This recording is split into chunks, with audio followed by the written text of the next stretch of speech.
técnico Eduardo Cudê finalmente é apresentado como o novo comandante do vestiário colorado. Além de 2 treinamentos na semana, tem o Bragantino no domingo como o principal e talvez o primeiro dos grandes desafios até as oitavas de final da Copa Libertadores no dia 1º contra o River Plate. Tem algumas coisas que a gente tem que destacar das falas dele aqui na coletiva e também de bastidores aqui do Beira-Rio. Então, tu sabe, fica comigo depois da vinheta.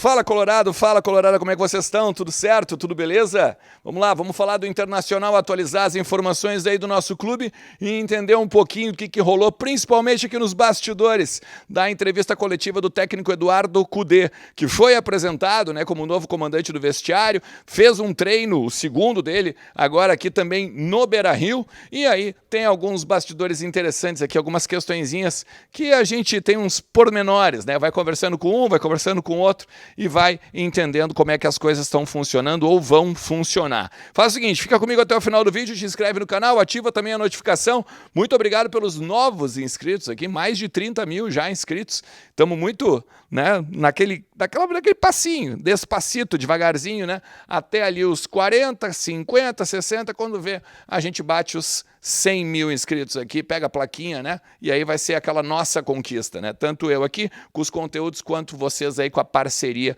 diária, beleza?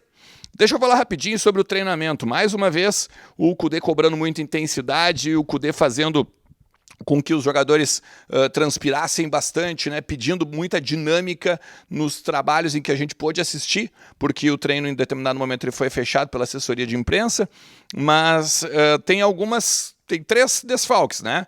O Maurício e o Pedro Henrique, que ainda estão aos cuidados do departamento médico por conta de uma lesão muscular, e tem o Vitão, né, que também está fora por conta do cartão amarelo.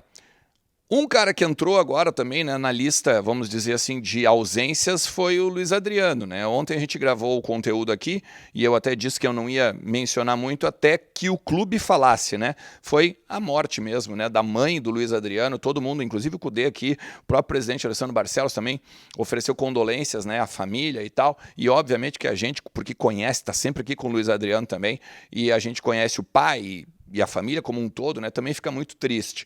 Então, mais uma da lista de ausências. E aí, a partir daí, e também da fala do Cudê aqui, a gente começa a esboçar um time para o jogo contra o Bragantino no domingo, 4 horas da tarde.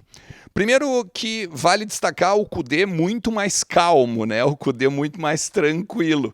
Até os repórteres aqui fizeram esse tipo de pergunta para ele, né? Pô, tu tá mais calmo, tu tá mais tranquilo e tal. E ele disse que com o tempo, né? Com a idade também, ele vai aprendendo, vai evoluindo em termos até de entendimento de Brasil, né? E até mesmo de carreira, porque, pô, saiu da Argentina como destaque do Racing em 2019, vem para cá, ainda toma uns socos na cara, né? Vamos dizer assim, da imprensa aqui gaúcha.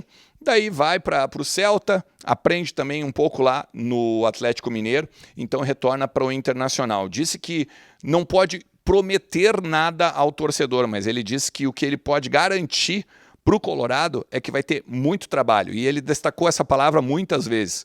Porque claro que foi perguntado sobre a dívida que ele disse que ele tem com o Inter. É claro que ele foi perguntado sobre a questão de ganhar Grenal. Ele ainda não ganhou nenhum Grenal, os 6 que ele disputou. Então, ele ficou aqui um tempo também em que ele reclamou do grupo, né? Isso também, obviamente, foi perguntado. E logo ele disse que o grupo é de muita qualidade, tem jogadores muito bons. Ele tentou fugir um pouco da pergunta, inclusive foi o Rafael Di Vério que fez, né, da Gaúcha ZH, sobre a utilização do Alan Patrick, né? E ele, eu sei onde eu vou usar ele, mas não vou responder, vou deixar quietinho aqui, ninguém vai saber, só na hora do campo. Chegou a dar um pau, né? Deu um pau no Rodrigo Caetano, inclusive, porque teve uma pergunta que fizeram para ele no sentido assim de, pô, tu sempre sai dos trabalhos e interrompe, tem, vamos dizer assim, alguns atritos com o grupo, né? E ele logo disse, não tive nenhum atrito com o grupo do Atlético Mineiro, muito pelo contrário, eles foram na minha casa para fazer com que eu me demovesse da ideia de sair de Minas. Ou seja, muito parecido do que aconteceu também aqui, né, no Rio Grande do Sul, aqui também em Porto Alegre. E aí ele diz assim, talvez o que aconteceu foi eu ter cruzado com a mesma pessoa lá que eu cruzei aqui. Ou seja, ele corrobora aquela informação, né, de que sim, ele tinha mesmo problema, ele teve problema mesmo com o Rodrigo Caetano, e aí as coisas, de repente, ele achou que poderia ter mudado lá, né, mas meio que se repetiram. Ele evitou de falar, inclusive, sobre questões com o Marcelo Medeiros ou questões com a antiga gestão, até para não ligar, de repente, nada político, né? Porque tem muita gente também que fala nos bastidores que o presidente Alessandro Barcelos, com a chegada e com a volta do Kudê, está meio que dando um all-in em cima de uma temporada que, por exemplo, ela começa promissora em janeiro, a partir da vice-liderança, né, do vice-campeonato brasileiro, e depois, no final das contas, tem essa derrocada aí do trabalho do Mano. Então, tem muita gente levando para o lado político, óbvio, né, a vinda do Kudê, porque, querendo ou não, traz um pouco da torcida de volta para o trabalho do clube, para o ambiente do clube. Então, o Kudê, malandramente, né, tentou também se resguardar nesse sentido. Na questão time, tá? Todo mundo sabe que ele joga no 4-1-3-2. Ele joga com 2 atacantes, ele joga com os meias trabalhando ali muito mais por dentro, né? Não tem bem ponteiros, mas me parece que a gente, neste momento, agora no domingo, a gente não vai ver um time muito diferente daquele que o Mano vinha trabalhando. Primeiro porque ele mesmo disse que os jogadores eles têm um método de trabalhar e um método de jogar, e quanto menos ele atrapalhar, melhor, né? Porque eles estão acostumados a jogar assim, então gradativamente as coisas vão mudando no decorrer do trabalho. Contra o Bragantino, eu vou apostar que o Rocher entra sim. Porque teve uma pergunta, inclusive, feita para ele, que o John estava muito bem, né? Foi a Nani da Rádio Inferno, que o John está num momento muito bom, é um dos destaques do Campeonato Brasileiro, mas tem o Rocher e tal, e em nenhum momento ele disse assim, ó, vou manter o John. Muito pelo contrário, ele disse que o dia a dia vai dizer quem é titular, quem é reserva, não garantiu o John, não garantiu também, obviamente, o Rocher, mas a partir da leitura e a partir do que a gente bate aqui com outras pessoas, me parece que é a única alteração que a gente vai ter em relação a quem está jogando, tá? Eu vou assim, ó. O John ou o Rocher, tá? Bustos, Nico, Hernandes, Gabriel Mercado, René, Rômulo, Johnny e Arangues, Alan Patrick, Wanderson ou Depena, principalmente porque o Depena, por mais que seja um ponteiro de origem, joga mais por dentro, e o Ener Valencia. Me parece que vai ser esse 4-2-3-1 nessa primeira partida. Muita gente aqui fala nos bastidores, inclusive, que ele tem que ter a tranquilidade da semana. Então, o que ele quer dizer? O que a galera quer dizer com isso?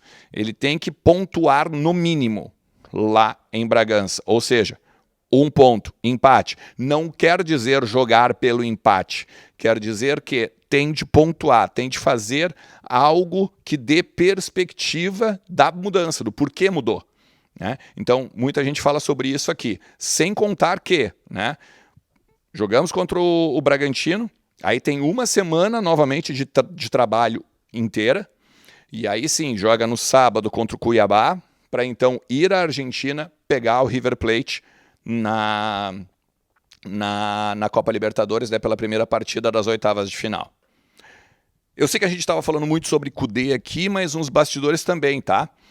Nos próximos dias, o povo do clube deve lançar a chapa para a eleição do Inter, tá? Não vou dizer lançar a chapa porque ainda tem um tempo, tá? Mas a tendência é que eles nos próximos dias, aí, ou nas próximas semanas, apresentem o José Amarante como candidato para o Conselho Deliberativo, então, né, tentar ir ao pátio. Dificilmente vai haver uma composição com a atual gestão. Porque, por exemplo, o Movimento Intergrande vai lançar o Roberto Melo, e muito difícil, né, que o povo do clube faça uma composição dessa vez com eles de novo, assim como já fizeram com o Marcelo Medeiros.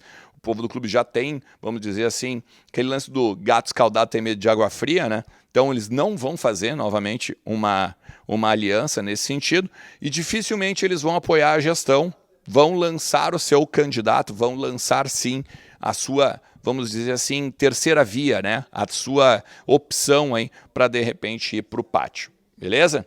Então, cara, se tu chegou até aqui, mais uma vez eu te agradeço demais e ó, deixa o teu like, te inscreve aí no canal, ativa a notificação, porque sempre tem muito pra gente falar do Colorado. Valeu? Forte abraço. Tchau.